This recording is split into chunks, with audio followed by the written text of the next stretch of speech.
हरे कृष्ण कृष्ण कृष्ण हरे हरे हरे राम राम राम हरे हरे। आज हम जा रहे हैं शेरगढ़, जिसका नाम क्या है? कौन सा? खेलन गाँव, जहाँ पे भगवान खेलते थे और वो बता रहे थे कि बॉल से खेलते थे। तो गायें चराते हुए जब गायें चर रही हैं तो बीच बीच में समय मिलता था तो भगवान बॉल से खेलते थे, तो उसका खेलन गांव नाम है, वहाँ हम जा रहे हैं। हरि बोल। कृष्ण कृष्ण हरे हरे हरे राम राम राम हरे हरे। हरे कृष्ण कृष्ण कृष्ण हरे हरे हरे राम राम राम हरे हरे। हरे कृष्ण कृष्ण कृष्ण हरे हरे हरे राम राम राम हरे हरे। हरे कृष्ण कृष्ण कृष्ण हरे हरे हरे राम राम राम हरे हरे। हरे कृष्ण कृष्ण कृष्ण हरे हरे हरे राम राम राम हरे हरे। हरे कृष्ण कृष्ण कृष्ण हरे हरे हरे राम राम राम हरे हरे। हरे कृष्ण कृष्ण कृष्ण कृष्ण हरे हरे हरे राम राम राम हरे हरे।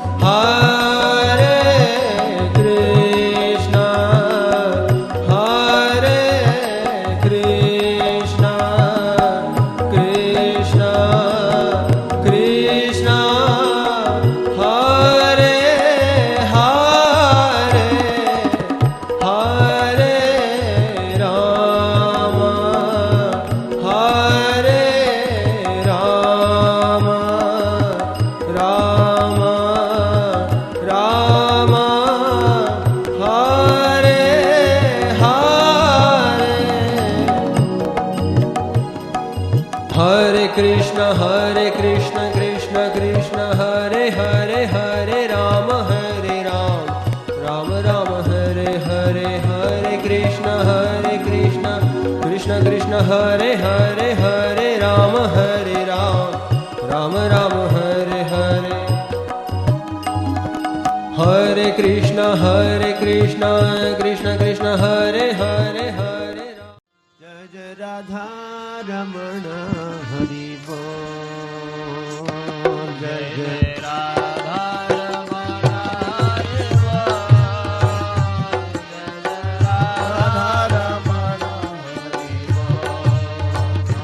जय जय राधा रमण हरि बोल। जय जय राधा रमण हरि बोल।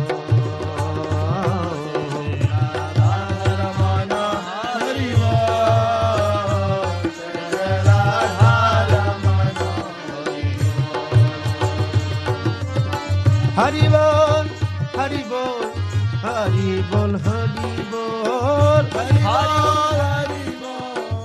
हरि बोल हरि बोल हरि हरि बोल हरि बोल हरि बोल हरि हरि हरि हरि बोल। राधा रमण हरि बोल।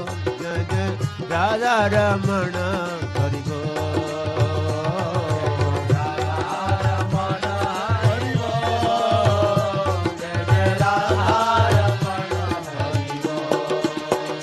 जय जय राधा रमण हरि बोल। जय जय राधा रमण हरि बोल। जय जय राधा रमण हरि बोल।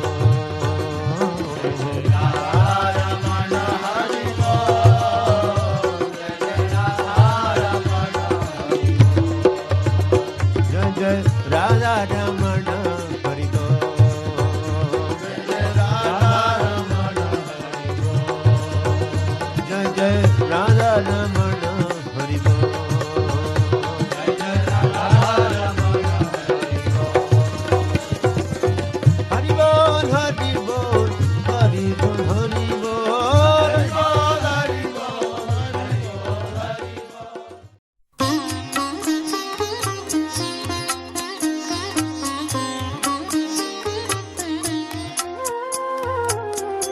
जय राधे जय कृष्ण जय वृंदावन श्री गोविंद गोपीनाथ मदन श्याम कुंड राधा कुंड गिरि गोवर्धन। तो हम लोग जो है अभी रमण विहारी के दर्शन करें दिन की शुरुआत करते ही, और हम लोग जो है राम घाट हरि जय राम घाट जय रोहिणी नंदना जहाँ सब लीला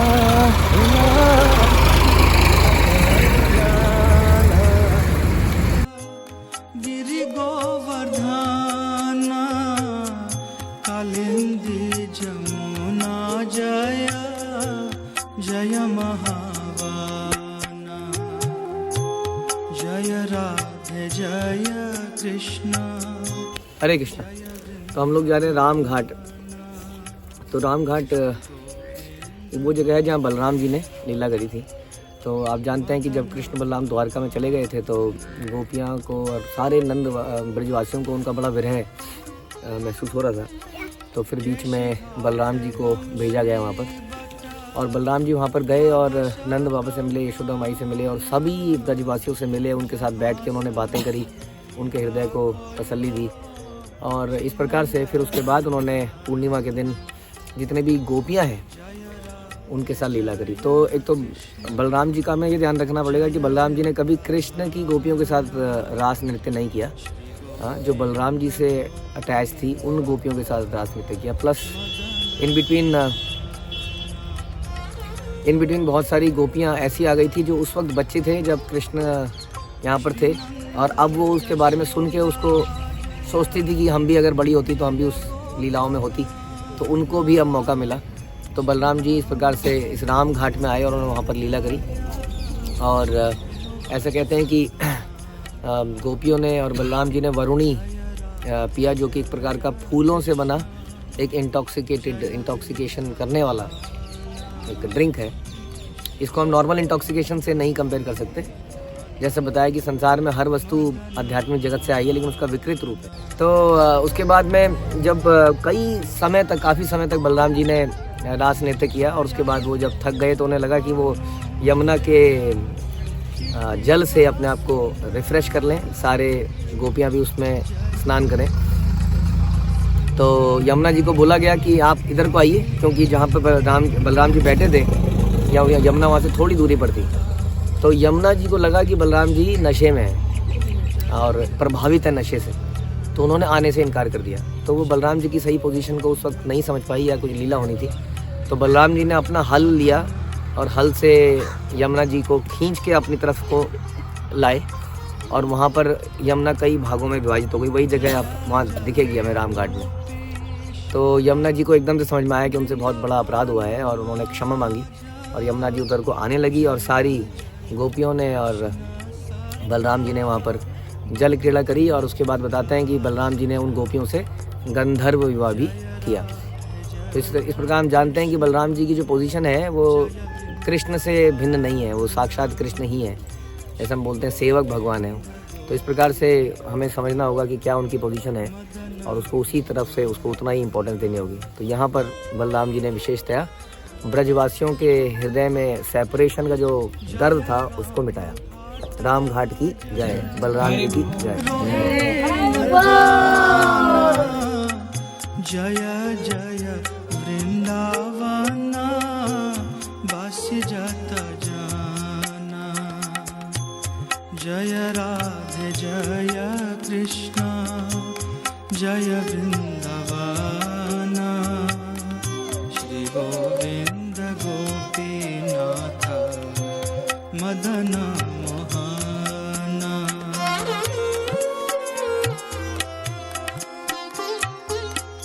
जय द्विज पत्नी जय नाग कन्या गाना भक्ति तेज हार पाइलो गोविंद चरण। जय जय राधे जय कृष्ण जय वृंदावन श्री गोविंद गोपीनाथ मदन मोहन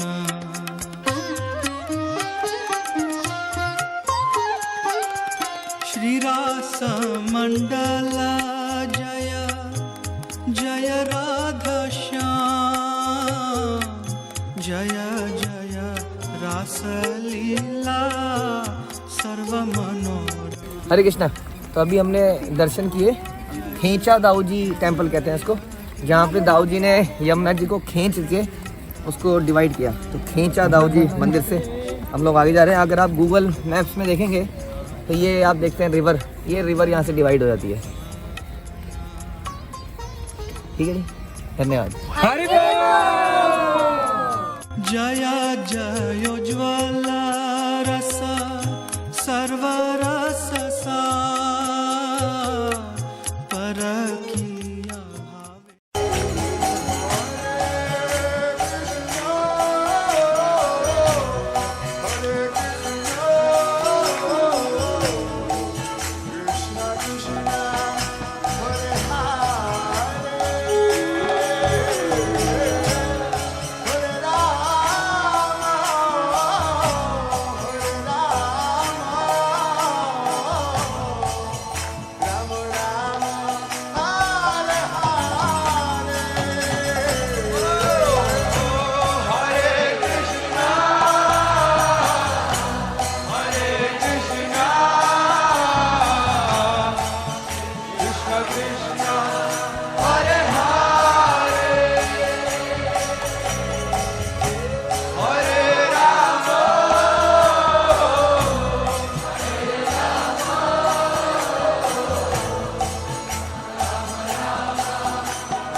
हरे कृष्णा।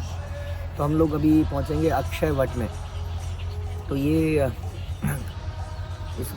वट वृक्ष बड़ा फेमस है, क्योंकि ऐसा बोला जाता है कि कृष्ण बलराम और बाकी ग्वाल बाल जब कहीं पर भी राक्षसों का वध करते थे, खेल कूद के वापस आते थे, तो इस वट वृक्ष के नीचे आराम करते थे। और इस वट वृक्ष की अलग अलग टहनियों में अपने खाने की पोटलियों को टांग देते थे जगह जगह पर, और इसके नीचे आराम करते थे और प्रसाद भी पाते थे।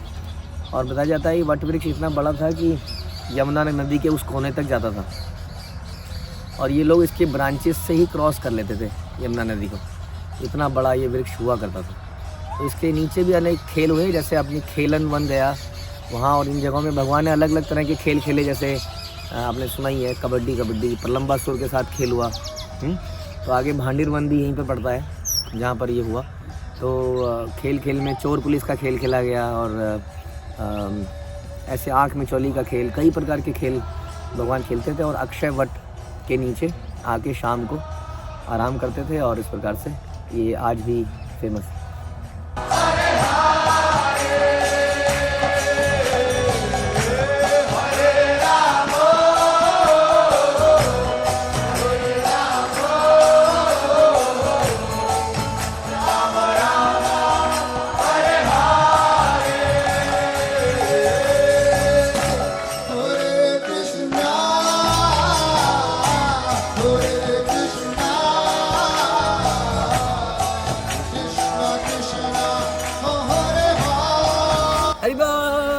ये देखिए यहाँ पर खेती हो रही है, ये सरसों या मूली किसी चीज़ की है कि यहाँ पे डिबेट हो रही है थोड़ी।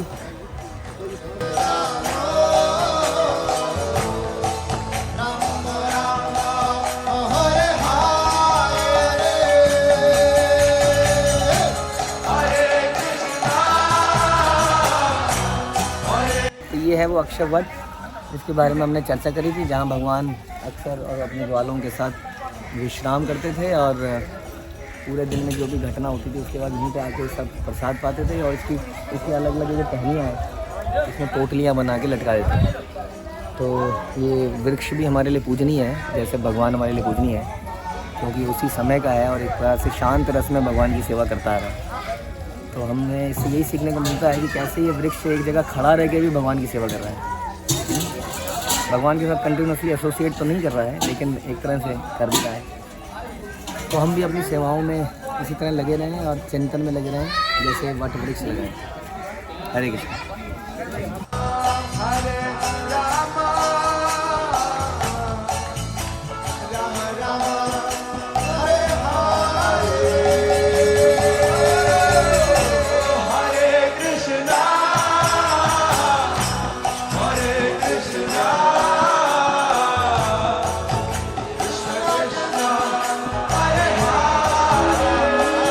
हम आ गए तपोवन पे, जहाँ पे गोपियों ने कृष्ण के लिए 1 महीने तक माँ कात्यायनी की पूजा करी थी और केवल एक बारी में खिचड़ी खाती थी, वो भी बिना नमक वाली, ताकि उन्हें कृष्ण प्राप्त हो सके और उसके बाद प्राप्त भी हो।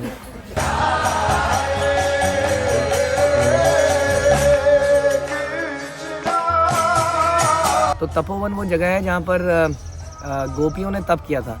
तो ये चल रहा है हमारा कार्तिक के बाद आएगा मार्गशीर्ष। तो मार्गशीर्ष में गोपियों ने खूब तप किया और कात्यायनी देवी की पूजा करी। वो नित्य व्रत रखती थी और दिन में एक बार खिचड़ी खाती थी और उस खिचड़ी में वो नमक नहीं होता था। और वो नित्य कात्यायनी माँ और दुर्गा माँ से प्रार्थना करती थी कि हे माँ, हमें कृष्ण को पति के रूप में दीजिए। तो यहाँ पर वो रोज़ तपोवन में भगवान के लिए तप करती थी। तो इस प्रकार गोपियों ने 1 महीने तक माँ कात्यायनी का व्रत रखा कृष्ण को प्राप्त करने के लिए।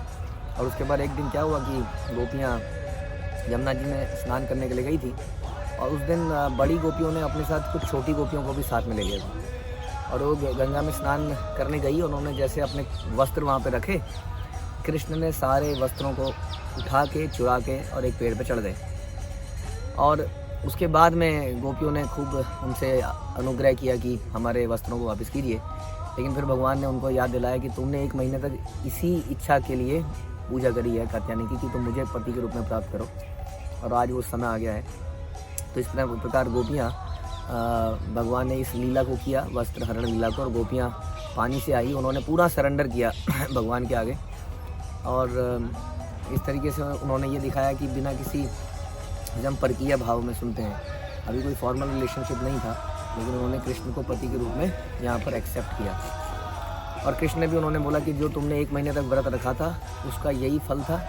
आज से इस प्रकार से कृष्ण ने एक तरह से उनको पत्नी के रूप में स्वीकार किया। और उन्होंने बोला कि अब जो है रात्रि में तुम लोग मेरे साथ रास कर सकती हो। तो इसके बाद से वो गोपियाँ भगवान के साथ रात्रि में रास नृत्य में आई। और इस प्रकार से ये जो साधारण सा दिखने वाला लीला है, ये बहुत बड़े सरेंडर की लीला है वास्तव में, जिसमें हम सोचते हैं कि ये नैतिक है अनैतिक है। इसके पीछे की कहानी ये आती है कि सतयुग में, त्रेता युग में हमने सुना कि किस प्रकार से राजा राम से मिथिला में कई सारी स्त्रियां रहती थी। और जब उन्होंने राम का विवाह देखा तो उनकी भी इच्छा हुई कि वो राम जी से विवाह करें, लेकिन राम जी एक पत्नी व्रत में थे। और उसके बाद आगे भी जब भगवान वनवास में गए तो दंडकारण्य में कई सारे ऋषि मुनि थे जो उनको प्राप्त करना चाहते थे। दंडकारण्य में भी और मिथिला में भी कई सारी स्त्रियां या दंडकारण्य के ऋषि मुनि भी भगवान को उस रूप में प्राप्त करना चाहते थे। तब भगवान ने कहा कि इस युग में तो मैं एक पत्नी व्रत में हूँ, लेकिन आगे आने वाले जब मैं द्वापर युग में आऊँगा तब मैं तुम सबको पत्नी की तरह एक्सेप्ट करूँगा। तब वहाँ पर ये सारे एक्चुअली में जो गोपियाँ थी, कोई साधारण पुरुष नहीं थे जिनके वस्त्रहरण हुए, ये वही ऋषि मुनि थे, वही स्त्रियाँ थी जिनकी इच्छा भगवान ने आज पूरी करी। तो इस प्रकार से ये एक बड़ी विशेष लीला है और गोपियों का टोटल सरेंडर है। कैसे कृष्ण के कहने पे उन्होंने निर्वस्त्र होकर भी बाहर आई और कृष्ण ने उनकी एक तरह से परीक्षा ली, क्या तुम ये कर सकती हो। और उसके बाद उनको भेज दिया कि अब आप वापस जाइए और शाम को अब हम रास में मिलेंगे। तो तपोवन में हमने देखा, जनरली हम लोग क्या प्रचार करते हैं, हम लोग कहते हैं कि देवी देवताओं की पूजा नहीं करनी है, लेकिन यहाँ पे कई लोग कहते हैं कि गोपियों ने भी देवी देवताओं की पूजा क्यों करी। तो गोपियों से हम अपने को कंपेयर नहीं कर सकते, क्योंकि गोपियों ने माँ कात्यायनी की पूजा भी भगवान को प्राप्त करने के लिए ही करी। और उन्होंने इस तरह दिखाया कि वो भगवान को प्राप्त करने के लिए किसी भी मार्ग को अपना सकती थी। तो इसलिए हम लोगों का हृदय क्योंकि इतना शुद्ध नहीं है, हम लोग अगर देवी देवताओं के पास जाएंगे तो कोई ना कोई इच्छा मांग लेंगे, इसलिए गोपियों से आम लोगों को कंपेयर नहीं कर सकते कि हम लोग भी देवी देवताओं की पूजा करेंगे और उनसे कृष्ण को मांगेंगे। हमारे लिए सही रास्ता क्या है कि कृष्ण की पूजा करी जाए एज पर जैसा आचार्यों ने बताया है। ठीक है, हरे Krishna.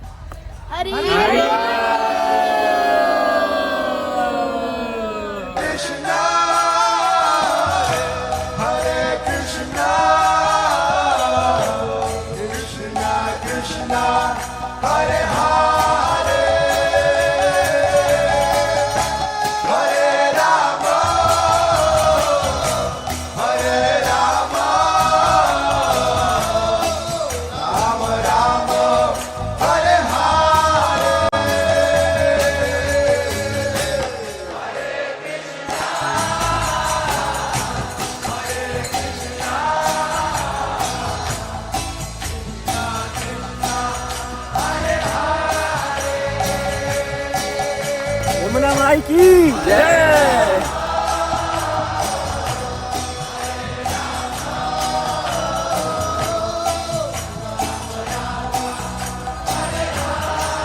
Everyone together, please. Hare Krishna, Hare Krishna. Kalindi कुले केली कदम्बे रवाना। Hare Rama, Rama Rama, Hare Hare. One more time, more loudly. Hare Krishna, Hare Krishna, Krishna Krishna, Hare Hare. हरे कृष्णा। तो हम कह रहे थे कि ये यात्रा पूरी शुरू से लेकर अंत तक तपस्या ही है। तो जैसे प्रभुपाद विदेश कार्गो शिप में गए थे, हम कार्गो ट्रक में वृंदावन जा रहे हैं।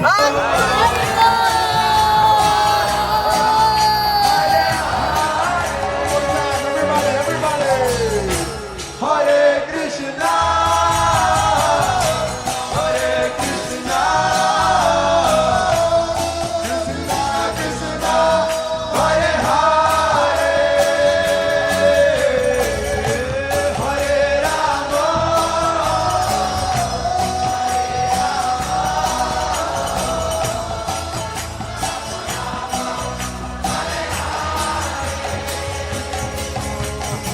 Hare Krishna. Okay, Hare Krishna. तो हम लोग कुछ चर्चा करेंगे पहले जनरल। तो चर्चा का विषय ये है कि जो हमने अभी यात्राएं करी, हमने अभी ब्रजमंडल परिक्रमा कई लोगों ने करी और जिसमें काफ़ी कठिनाइयाँ भी हुई। आज भी हमने करी परिक्रमा, इसमें काफ़ी कठिनाई तो आती है, आप देखते हैं। तो हम आपसे ये जानना चाहते हैं कि क्या लाभ है ऐसी यात्राओं का जिसमें शरीर टूट जाता है। तो ऐसी यात्राओं का क्या लाभ है। तो माता जी ने बताया, जो हम यात्राओं में रियलाइज़ करते हैं कि बहुत ज़्यादा शारीरिक कष्ट आने पर भी भगवान याद आते हैं। तो इसमें हम लोग असहाय महसूस करते हैं। एक समय भगवान आप ही पूरी करा दो, मेरे से तो पूरी नहीं हो पाएगी ये परिक्रमा, आप पूरी कराओ। तो बार बार भगवान ध्यान में आते हैं। ये पहला पॉइंट है। दूसरा पॉइंट ये आता है कि जब हम इस यात्रा को कंप्लीट कर लेते हैं तो बड़ा अचंभा सा लगता है कि हमने कैसे कर लिया। जैसे पिछले कुछ दिनों में मैं हिसाब लगा रहा था, हम 100 किलोमीटर से ज़्यादा पैदल चल चुके हैं। यस, 100 से ज़्यादा, 110, 125 या ऐसा कोई 125-30 किलोमीटर एक हफ्ते में चल पड़े हैं पैदल। और अपने घरों में हम 100 मीटर जाने के लिए भी स्कूटर बाइक निकाल लेते हैं। तो जब हम इतना कुछ कर लेते हैं तो हमारे हृदय में ग्रेटिट्यूड आता है, मैंने कैसे कर लिया। तब भगवान का याद आता है, भगवान की ही शक्ति थी, हाँ, गुरु की, कृष्ण की, राधा रानी की शक्ति की वजह से मैंने ये कर पाए। तो ग्रेटिट्यूड आता है ऐसा करके। मतलब अगर नहीं आया होगा आपके हृदय में तो आप पैदा कर लीजिए, इसलिए हम बता रहे हैं। तो तीसरा पॉइंट है, तीसरे पॉइंट ह्यूमिलिटी। उसके अंदर एक पॉइंट है कि जैसे हम लाइन में लगे हैं, प्रसादम लिमिटेड है या कुछ है और बीच में कोई आके घुसता जा रहा है, तब हमें टॉलरेट करना है उसको। जनरली मैं ऐसा सोचता हूँ, जनरली जैसे आप मॉर्निंग में मंगला आरती में खड़े हो या कहीं पर, कई बार ऐसा होता है कि आप एक ऐसी जगह में खड़े हो जाते हैं जहाँ से सारे लोग निकल रहे हैं। तो अगर आपने अपने मन को कंट्रोल नहीं किया तो थोड़ी देर में वहाँ कुछ कर दोगे आप, गड़बड़ है ना। तो आदमी क्या सोचता है उसका उल्टा सोचना चाहिए, और लोग आएँ प्लीज़, और लोग आएँ ना, ताकि मैं और ज़्यादा सहनशील बन पाऊँ। मतलब मैं तो ऐसे ही करता हूँ, वरना गुस्सा आने लगता है कि सबको यहीं से निकलना है। तो ऐसा सोचे कि नहीं, सबको मेरे आगे से निकलना है, ये भगवान से प्रार्थना करो, उसके आगे से ना निकले, मेरे आगे से निकले। तो एक ह्यूमिलिटी का टेस्ट है कि हम शांति से खड़े हैं, लेकिन सब लोग उतावले हो रहे हैं, चाहे वो पानी की लाइन हो, चाहे वो प्रसाद की लाइन हो। तो इस तरह से ह्यूमिलिटी का एक एग्जाम्पल इन्होंने दिया। ठीक है जी, ओके, धन्यवाद। कि कार्तिक का महीना चल रहा है और ये बोला जाता है तपस्या करो। अगर हम घर में होंगे तो हम कभी 2:30 बजे तो नहीं उठेंगे, और माताएं 2 बजे तो कभी नहीं उठेंगी। अभी बाई फोर्स उठना ही है, क्योंकि अगर आपने 15-20 मिनट भी लेट कर दिया तो वहाँ पे लंबी लाइन लग जाएगी नहाने की, और फिर आप नहा लिए। तो हर कोई बाई फोर्स ये तपस्या करता ही है, जल्दी उठ जाता है। 2 बजे 2:30 बजे हम उठ जाते हैं। हाँ, तो कार्तिक में खुले में जाके स्नान करते हैं। तो जो तपस्या हम घर में नहीं कर पाते, वो तपस्या बाई फोर्स हो जाती है। जैसे हम पद यात्रा करते हैं, इतना कौन चल सकता है। आज भी हम लोग इतना चल लिए, 10-12 किलोमीटर तक ज़्यादा चल लिया है हम लोग। तो इतना पॉसिबल है इन यात्राओं में ही, तो बाई फोर्स तपस्या हो जाती है। ठीक है जी। तो नेक्स्ट पॉइंट है कि पावर ऑफ एसोसिएशन हमें महसूस होती है। जैसे कई लोग कहते हैं कि प्रभु जी अगर हम साथ में चल रहे हैं तो हम चल पाएंगे। अगर मैं, ये सुशीला माता जी कह रही थी, अगर मैं ग्रुप से पीछे हो गई तो मैं चल ली। इतना लंबा 30 किलोमीटर चल रहे थे ना हम लोग, तो साथ ही चल रही थी। एक जगह गिर भी गई थी, और गिर के फिर उठ गई लेकिन पीछे नहीं, रुकूंगी नहीं, रुक गई तो रुकी गई। तो ये महसूस होता है कि वैष्णव के बीच में पावर है, अगर वैष्णव से दूर हो गए तो नहीं कर पाएंगे। तो ये महसूस होता है इन यात्राओं में। ओके, नेक्स्ट पॉइंट है कि इस ऐसी यात्राओं में वैष्णव के पैर पे लग जाना, कमर में दर्द हो जाना, बहुत कुछ हो जाता है, और ऐसे में वो बेचारा मना भी नहीं कर पाता क्योंकि टूटा फूटा पड़ा होता है। तो हमें वैष्णव की शारीरिक सेवा करने का मौका मिलता है। नेक्स्ट पॉइंट है कि यात्राओं में हम डिवोटीज को बड़े क्लोजली मॉनिटर कर सकते हैं अगर हम चाहें तो। हालांकि मक्खी तो उसमें भी कूड़ा ही देखेगी, लेकिन एक बहुत, जैसे हम क्लास में बैठे हैं तो सुन रहे हैं, हमें क्या पता कि किसका क्या है।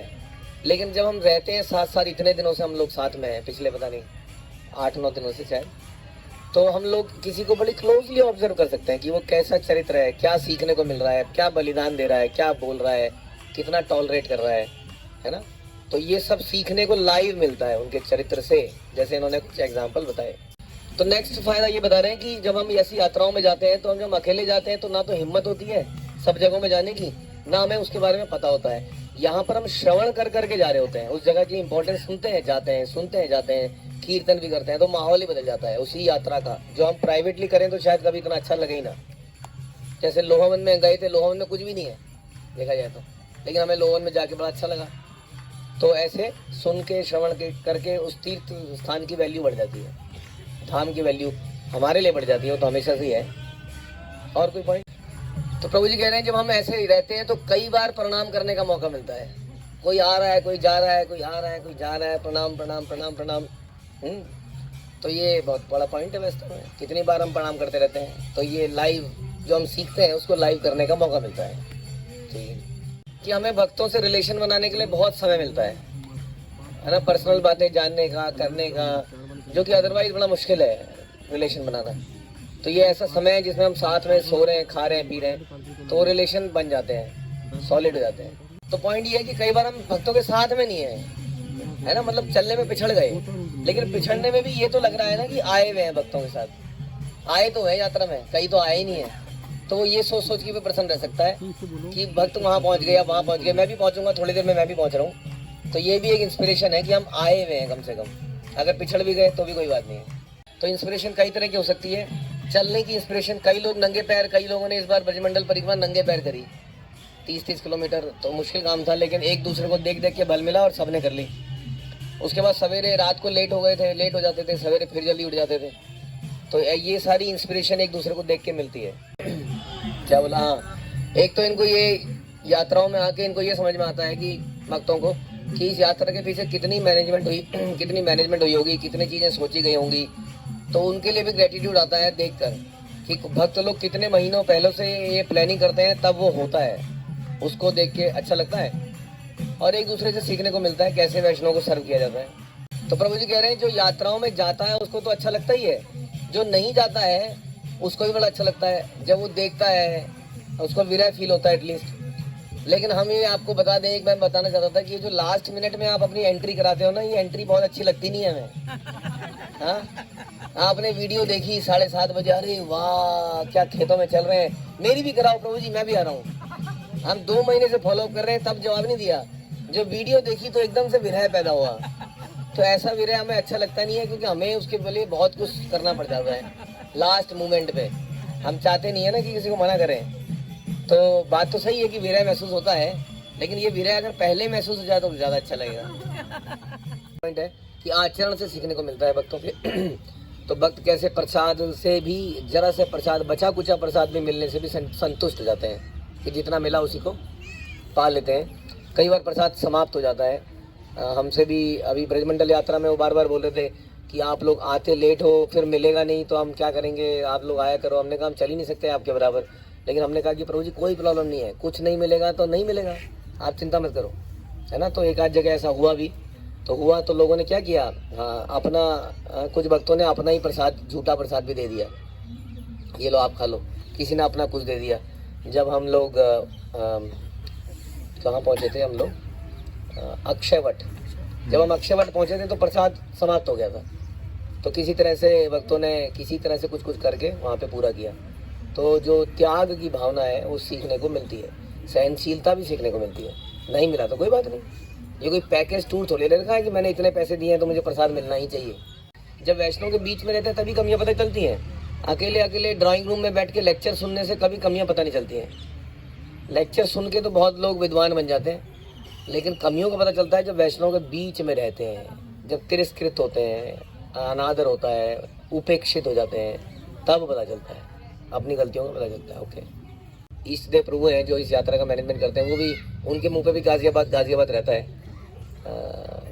वो देखते हैं कि हम लोग साथ में रहते हैं, सेवा करने में भी आगे रहते हैं। जब भी वो बोलते हैं कि सेवा करनी है तो हम लोग आगे रहते हैं, और कई भक्तों की सेवा भी करते हैं। खासतौर पे चार्जिंग के लिए लोग हमारे पास ही आते थे।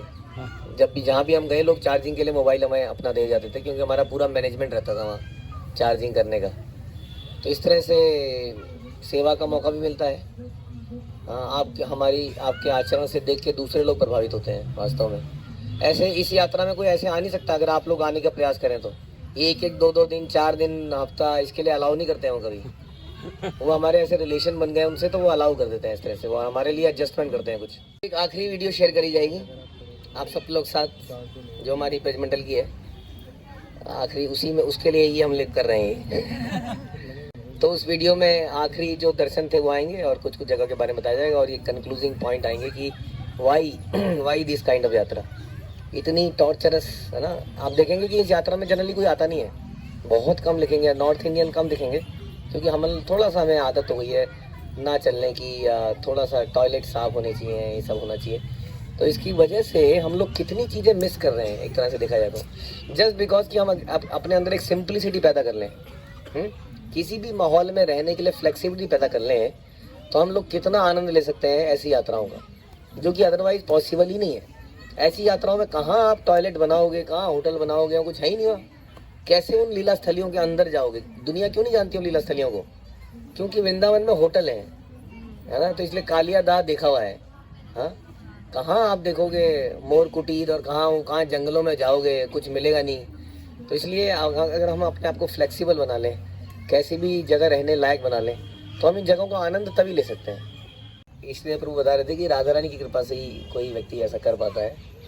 राधा रानी की कृपा गुरु की कृपा में ही है हमारे लिए, तो उसकी कृपा से ही हम कर पाते हैं। मुझे याद है हम जब पहली बार आए थे 4-5 साल पहले, तो ऐसा लग रहा था कि मतलब क्या चीज़ है ये और हम क्या करने जा रहे हैं।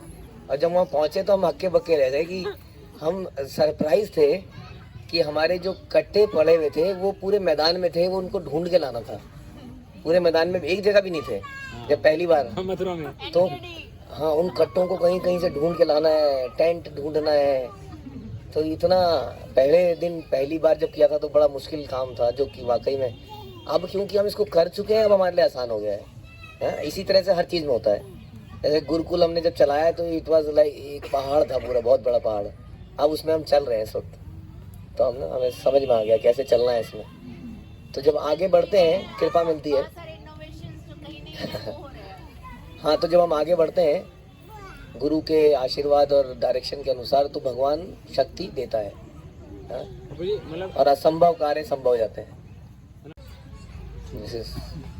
ऐसी कोई और यात्रा है नहीं। हम लोग बाय द वे प्लान कर रहे हैं नवदीप परिक्रमा